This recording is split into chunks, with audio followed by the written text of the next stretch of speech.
Hi, I've been working with what you can call a capsule collection for each season of the Wheel of the Year.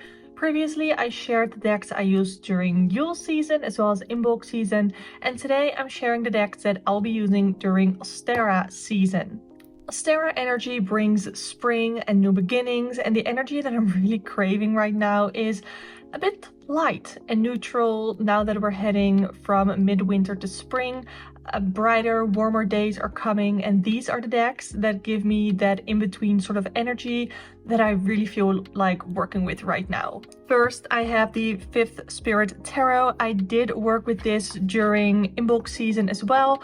This is a deck that is quite new to me. I got it, I think, at the beginning of January or end of December, and I'm just really enjoying it. I've been using this a lot for my podcast. If you don't know, I have a podcast where I do sort of political, news related, culture related tarot readings and chats. So you can find that. I'll link it in the description.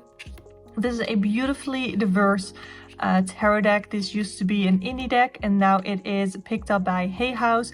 I think it is absolutely stunning. I am thinking of doing a review of this deck maybe for next month. Let me know if you're interested in that. And the energy, it does feel like a neutral deck. Like, I have some decks that are very gentle leaning in their messages. I have some that are more direct or cutthroat, I guess, in their messaging, and this one just sits very nicely in the middle. And that is the energy that I really like usually in a deck, because most of the time I want that neutral energy, that light neutral energy, and this is that, and that is exactly what I am looking for this Ostara season.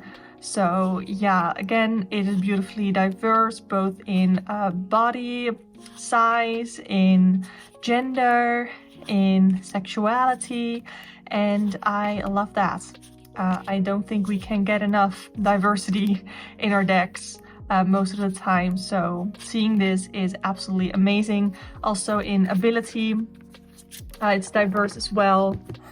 I'm filming on my phone and I got a call. So that is the Fifth Spirit Tarot. Super excited to be working more with this. I do think I'll keep using it for my podcast episodes just because I feel like it's such a good fit. The next one is my Dreaming Way Tarot. This is one of my favorite decks and I haven't really been pulling it out a lot, of course, because I have been doing these seasonal capsules, I guess, these seasonal deck picks.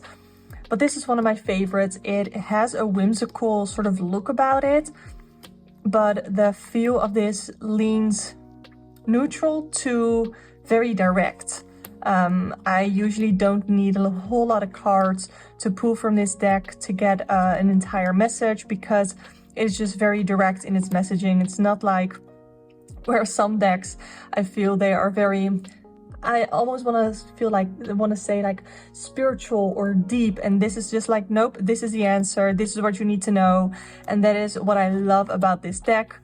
And I mean, some of the clothes look very silly. We have a lot of these longer shoes here on quite a few characters, and I love this deck. Again, it is one of my favorites because it's such an easy reader for me. I love using this for client readings as well, so this will be the deck that I will pull most from for client readings. The Fifth Spirit Tarot is also really great for client readings, I think, but yeah, I have been really wanting to work with this deck again, so I thought, you know what, I'm just gonna pull it out for Ostara season. I definitely do think this has more spring, leaning towards summer energy, but you know what, that's what I'm wanting right now, because I don't like the winter, I don't like the cold, I hate the snow, especially when it's just here. Like, if I can go skiing or something in the snow, I love snow, but that's not the snow that we're getting here. So yeah, this is the energy that I am really wanting, and I love my Dreaming Way Tarot. I also haven't worked with the Millennial Tarot a lot, but I've been really wanting to pull from this. I recently used it for the card that I made for a friend, and I really enjoyed using this deck because it's just so fun, it is relatable, and that is what I love about it. it is so sort of cheeky. It has these fun titles on the cards. I totally understand. This has to be something that you either hate it or you love it. With first of all, the changing of the suits. Here we have feels, we have thoughts, vibes, as well as, I think it's swag. Yes, swag. And we have these titles that are like millennial slang or things of the millennial experience that correlate or resonate, I guess, with a specific card. And for me, I have found most of these to be absolutely spot on, super accurate, and it helps to relieve a little bit of tension, I guess, when you do a reading and you get a card that says quarter life crisis or big D energy. You know, it's sort of, it's like that weight off your shoulders, like that sigh out. And that is what I'm needing for the Ostara season. Again, I know this is not a deck that everyone will love, but Tinder is. That's just so funny. Life coach. So yeah, that is why I really want to use this deck for Ostara season. Plus, I finally want to use some of the spreads that they include on the card with the deck. And the last deck I'll be using for Ostara season is the Millennial Tarot. I'm quickly going through it because I did do both an entire review of this deck last week, I think. And I also used it for inbox season, but that's because I cannot get enough of this deck. I've been loving this deck. I've been loving to shuffle with it. I've been loving to, I hadn't even put any reversals in it, and doing readings for myself, and it has just been great. And I don't want to stop using this yet. I am too excited about this deck. I'm too excited about working with it.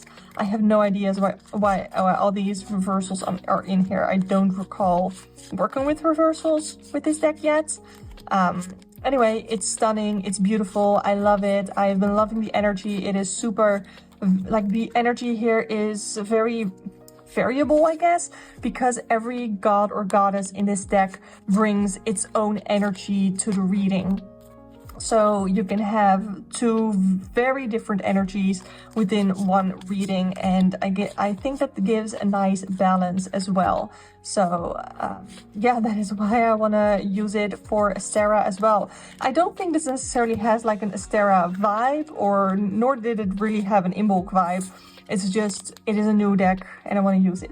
Next, I have two Oracle decks, one of which you already know. It is the Tree Keeper's Oracle. I did a review of this, I think it was in December, because this is such a stunning deck. I really love it.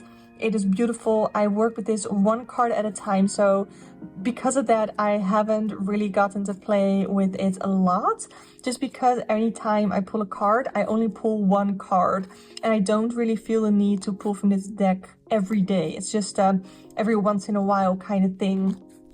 So I look forward to pulling it from it again, and I do think that it has like Ostara energy, maybe a little bit more close to Beltane, but I do really, I love this deck and I've been obsessed. And you know what, it's my deck collection, it's my deck capsule, my deck picks, so I get to pick whatever I want. And the last one is the Citadel Oracle. I feel like this deck hasn't really gotten a lot of use from me, not since I got it. I got it over the summer, Liminal 11 sent it to me, and I fell in love because it is a really, really amazing deck. It's really fun. I think the shape is fun. I think the artwork on it is really pretty with the sort of holographic, shiny details here. But also the keywords are very helpful, because when I get a card like this, I know exactly what it means. And that is what I love in an Oracle deck. And I have gotten some of your comments, most of you really like also having keywords on the deck, but some of you don't. So it really could go either way. For me, I love this. This is a deck that I do see myself pulling out a lot during Ostara season, mostly because this is a deck where I will pull multiple cards. in contrast to the Tree Keeper's Oracle. It's such a stunning deck, and I'm so grateful that I was able to try this, because I don't think this would have been a deck that I bought myself to try, but now that I have it, I do think it is really amazing. Ooh, the box can be a little tricky though, but it's stunning, and it looks stunning on my shelf as well. So these are the decks that I will be using during Ostara season. Looking at it, you can't really pick up a theme, can you? I'm just going with my gut. I'm going with the vibe that I am craving. I'm going with the decks that I want to use. Click the video on the screen right now if you want to see my review of the Citadel Oracle. I got the entire special edition. It was really beautiful. Subscribe if you want to see more tarot chats and deck reviews. But for now, thank you so much for watching, and I hope to see you next time. Bye!